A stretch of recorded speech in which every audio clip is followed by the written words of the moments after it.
Итак, сегодня мы будем снимать бак мотоцикла Suzuki GSF 1200S Bandit 2008 года он у меня.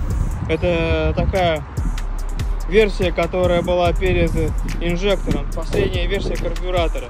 Будем снимать бак для того, чтобы немножко провести ревизию вакуумных трубок.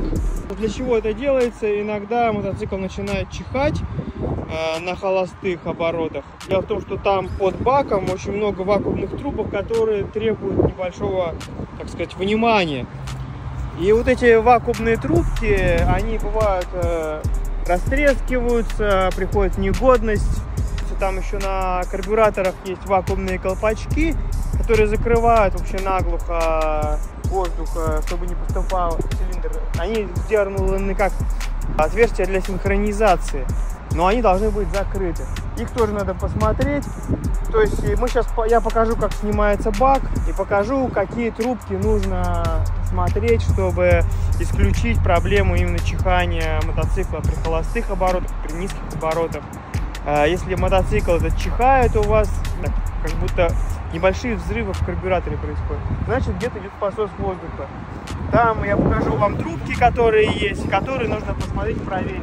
Там еще один нюанс есть, там есть фильтр, который идет, воздух засасывает в карбюратор. Там тоже и фильтр стоит, который нужно смотреть. У меня, допустим, я смотрел его, он пришел уже в негодность, его нужно заменить было. Вот, я его уже заменил, но сейчас вам покажу, где он находится и что менять. Проходим дальше. Чтобы снять бак, нам нужно снять сначала сиденье. Снимаем сначала сиденье. Ну, перед тем, как снимем сиденье, я покажу, какие инструменты нам, может быть, понадобятся. Нам понадобится ключ на 10, это чтобы открутить бензобак. Либо такой ключ на 10, накидной, либо вот такой. И, возможно, понадобятся плоскогубцы и маленькие такие щипцы. Это для того, чтобы снять хомуты с топливных трубок. Топливной трубки, которая идет на бензобак к карбюратору. Ну, в общем, вот 4 инструмента для снятия бака нам пригодятся. Пока убираем их. Снимаем седло. Я снял седло. Снимаем седло. Кладем его сюда. Вот здесь у нас что под седлом? Здесь, ну, отсек такой. И вот здесь 2 болта есть. Вот эти 2 болта нужно просто открутить. Откручиваем мы ключом на 10. Ключ на 10. Все, мы откручиваем. Это тоже ключ на 10, чтобы удобно было откручивать. Я такой ключик взял.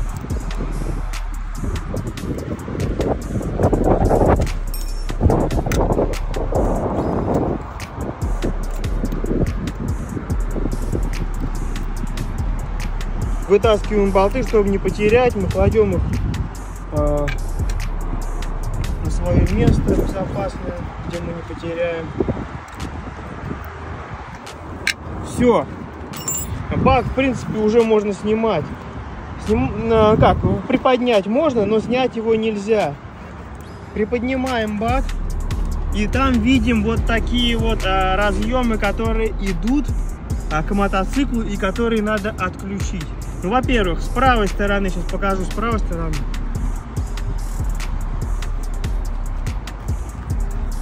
С правой стороны мы отсоединяем вот эти вот трубки. Вот эти трубки, которые идут на бензобак. Это сапуны перелива топлива и сапун газов топливных. То есть в баке также скапливаются газы, и им надо выходить, соответственно, это вниз все идет, вниз. Вот сюда по трубкам и выходит вот сюда. Мы их отсоединяем. Сейчас отсоединю, я сейчас пока паузу поставлю. Отсоединю их. В принципе, отсоединять их несложно, их просто рукой можно снять, нужно 2 руки, чтобы кто-то держал телефон, а я тут один снимаю. Их просто либо плоскогубцами можете, но плоскогубцами можно повредить, лучше рукой снять. Они рукой, в принципе, снимаются, если они не сильно закисли. И вот этот разъем тоже, в принципе, рукой с ним вытаскивается, он отщелкивается, я покажу как дальше. Вот этот разъем, его нажимаете просто и вытаскиваете. Просто выдергиваете вот два провода. То есть разъем, в принципе, должен вытащить, ну как бы отсоединиться тоже легко. Надо две руки, опять же, сейчас я отсоединю и покажу, как это выглядит. Все, с этой стороны мы разъединили разъем, вот разъем отсоединили. Вот эти трубки. Теперь с левой стороны чуть. Вот там махристая такая, это получается топливная шланг. А вот этот маленький шланг, который вот сейчас внизу, вот этот вот, это вакуумный шланг на бензокран. Получается автоматический бензокран. Как начинает работать двигатель, создается вакуум, кран открывает и подает топливо вот на эту большую шлангу. Эта большая шланга отсоединяется, в принципе, легко. Там есть небольшой хомутик, его надо нажать плоскогубцами и просто выдернуть шланг. А вакуумный шланг также выдергивается вручную. Соединил все трубки, вакуумные и бензотрубку. Если вы чувствуете, что не можете выдернуть трубку, вы просто возьмите немножко плоскогубцами ее, не сильно нажимая, просто поверните в какую-то сторону, по часовой или по часовой. Она немножко как бы прилипает, бывает, к этому. Вы саму трубку резину поворачиваете, немножко повернете, а потом вручную все вытаскивается. Все, и просто снимаем бак.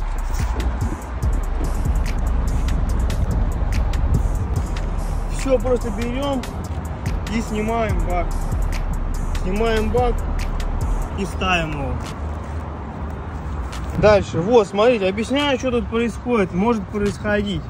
Вот эти вот вакуумные шланги, вот эти тонкие шланги, это вакуумные шланги. Я, в принципе, уже поменял их, но они были большего размера. Здесь они у меня сейчас стоят на 4 миллиметра внутренний диаметр. Но по факту они трудновато налезают, я думаю, 4,5-5 миллиметров надо примерно внутренний диаметр. Ну 4 тоже налезает. Вот я на 4 миллиметра все шланги поменял. Вот кроме вот этой. Получается, я заменил вот этот шланг, который идет с карбюратора, тоже заменил. Идет на бензобак, шланг заменил. В принципе, и все, я больше ничего не менял. А это шланги, они в принципе не сильно функциональны, это не вакуумный, это просто, как сказать, бензин, когда переливается, он уходит. Так, что дальше? Вот этот топливный шланг я не менял, он родной. Ну вот про хомут я говорил, хомут. Вот хомут. Короче, хомут вот этот, который надо нажать, как бы вот, плоскогубцами нажимаете, сдергиваете его, а потом сдергиваете с бензокрана. Дальше, какое может быть еще проблема здесь? Проблема вот здесь может быть. Я, короче, когда... Вот это фильтр. Это фильтр, который идет, получается, вентиляция поплавковых камер, вентиляция вакуумных диафрагм, вот это, камер диафрагм идет. Да, или вентиляция поплавковых камер.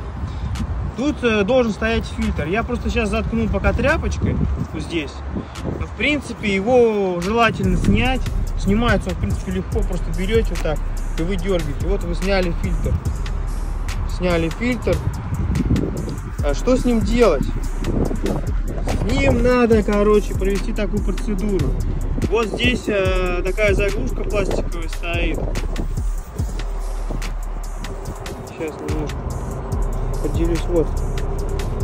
И его, короче, ее вот эту заглушку берете и вот так вытаскиваете. Не бойтесь, она не сломается, она очень гибкая. Все, и кладем ее заглушку. Здесь должен стоять фильтр. Я просто пока тряпочкой заткнул. Здесь должен стоять фильтр. Фильтр в виде губки. 16 лет мотоцикл. Вот. Сегодня 24 год. Соответственно, здесь была губка, но она вся рассыпалась в мусор, прям, ну, в пыль. Она просто уже не функционировала. Это может повлиять на работу поплавковых камер, вообще карбюратор. Туда может затягиваться вот эта пыль, которая, кстати, сам фильтр разрушается. И он туда может, эти мелкие частицы фильтра могут туда засасывать. Соответственно, я думаю, сейчас я поставлю туда просто обыкновенный фильтрующий губчатый элемент. Так, продолжаем дальше. Вот, что я делал. Я вот беру вот такой вот кусок поролона фильтрующего. Просто я заказал на Вальберс. Тут, в принципе, что надо? Просто я туда его вставляю. Прям просто запихиваю туда. Все. Распределяю там, чтобы не было ни зазоров, ничего. Все, он туда, в принципе, хорошо вошел.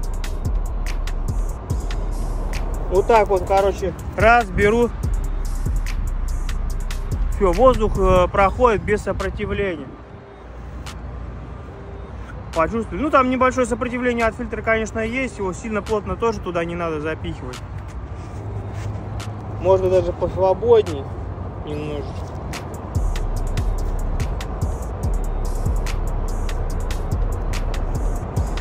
Чтобы сильно он не сопротивлял воздух. Воздух должен здесь ходить очень свободно, но не засасывая пыль. Вот, все, он свободно ходит. Что дальше делаем? Просто берем вот это вот эту штуку.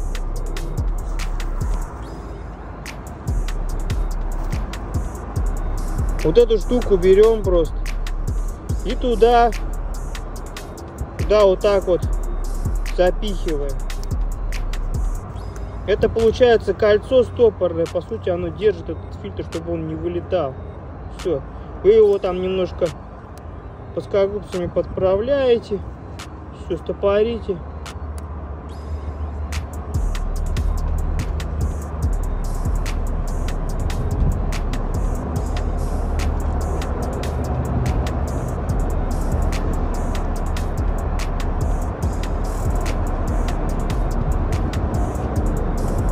Да не важно как, в принципе, он, главное, чтобы он там плотно прилегал. Воздух спокойно проходит, нигде не задерживается. Все, пожалуйста, фильтрующий элемент самодельный. Периодически просто смотрите этот фильтр, ну не знаю, ну раз в сезон, может быть. Смотрите, чтобы он не забивался пылью, потому что он может плохо пропускать, если он будет забиваться пылью. Получается, он гоняет туда-сюда воздух из камеры в камеру, чтобы была свободная вентиляция поплавковых камер. Все, в принципе, можно дальше его обратно надевать. Также устанавливается он очень просто. Просто берете вот сюда и вкручиваете, ну просто втыкаете, он просто надевается, он свободно. Там никаких ни хомутов не надо, ничего. Все, получается. Установили этот фильтр. Все, и можно обратно надевать. Еще момент. Момент сейчас, если я смогу заснять там. Вот, короче, есть на карбюраторах, если там видно, наверное, не видно. Там, в общем, там колпачки есть. На каждом карбюраторе есть трубочки такие, заглушенные колпачками. Но если он у вас, вот вы заменили все трубки, как я показал, да? Если он у вас продолжает чихать, тут остается то, что, возможно, эти колпачки у вас уже изношены. У меня был один колпачок изношен. Вообще совсем там была трещина прям по центру. Другие колпачки тоже практически изношены, очень легко туда-сюда вращались на этих трубках, они, возможно, пропускали. Вот. И я заменил каким образом? Я вот из этой вакуумной трубки просто сделал колпачок. Я взял, отрезал маленький отрезок этой трубочки. Ну, примерно, сколько там, ну вот, сантиметра, наверное, сантиметра полтора, может быть, я отрезал. И просто вкрутил туда небольшой, как сказать, болтик. Просто болт на 4,5 миллиметра или 5 миллиметров. Вкрутил, он плотно досел. Я еще за герметиком заклеил, ну то есть промазал резьбу этого болта. И вот, и я туда, короче, вкрутил болт. И все, и эти колпачки, получается, самодельные. На все 3 карбюратора поставил. 4-й карбюратор заглушен вакуумной трубкой. Это вакуумная трубка. Она идет как раз на всю остальную вакуумную систему, на бензокран, на что-то еще тут идет какой-то распределитель. Скорее всего, вакуумная система также заставляет работать масляный контур. То есть, когда заводится двигатель, в какой-то момент масляный контур открывается. То есть, ну, как-то так работает, я не знаю. Но вот я вижу, что вакуумная трубка идет на масляный контур, туда масло идет. Видимо, ну, там какой-то, наверное, переключатель идет. Вакуумный. Ну, вот и все, в принципе, тут больше вакуумных трубок нет. Смотрите, вот еще обязательно здесь бывает, вот в этом месте трубка бывает. У меня первый раз, когда он начал чихать, у меня здесь треснутая была трубка. Я ее заменил, вернее, я ее старую подрезал, ставил обратно, он перестал чихать. Потом через года 2 он опять начал чихать, но там уже была проблема именно в колпачках на карбюраторе. Да, кстати, забыл сказать, ставим бензобак в обратном порядке. Сначала мы подключаем топливный шланг. Потом мы подключаем вакуумный шланг на бензокран, а потом уже с правой стороны мы подключаем вот эти трубки, вот этот разъем. Потому что так удобнее намного подключать, ну как бы сподручнее. Потом получается более сложно с левой стороны подключать и отключать, а тут более доступные трубочки идут. Ну и потом прикручиваем бензобак также. Вставляется он вот сюда, вот, там есть такое на бензобаке. Вот такой шарнир, ну такой крючок, вставляется вот этим уголком, он прямо под эту резинку вставляется вот так вот, и все. И здесь резинки уплотнительные тоже на них он встает. И еще вот эти 2 болта держат бак, получается, только 2 болта. Все, вот так он работает. В принципе, он немножко уже прогрелся. Вот так он работает, не чихает. В принципе, ровный. Звук ровный. Не знаю, клапана стучат, не стучат. Я их уже 4-й сезон катаюсь, я их не регулирую. Не хочу туда лезть, как все нормально. Но стука вообще не слышно. Он прогретый уже практически. Ну, немножко прогрелся он. Вот работает ровно на холостых. Получается, единичку держит обороты примерно. Но когда он больше, ну как сильнее прогревается, у него чуть больше единицы, немножко не доходя до 1,5. Ну а если сейчас на холостые выставлять и делать меньше единицы, то не на совсем прогретом моторе он может коробку. Попробуем сделать. Вот, поменьше сделаем.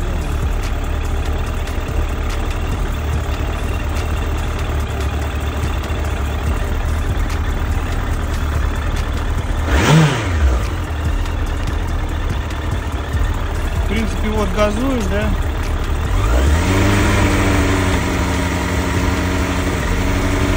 Обороты немножко плавают.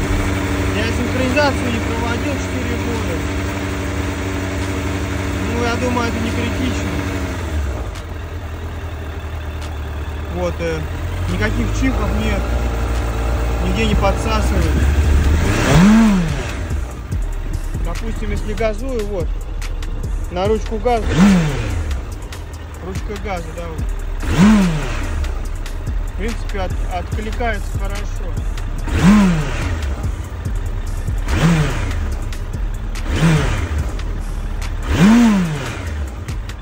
Ну, немножко, конечно, инертный двигатель, ну, не сразу прям она немножко, конечно, не успевает за ручку газа, но двигатель большой просто, объем большой. Но дело в том, что и такое поднятие оборотов оно невозможно при движении, он достаточно мощный, этого достаточно. То есть он вычекает, уже прогрел, 1000 оборотов держит. Звук вот такой, он не шумит, ничего, не орет.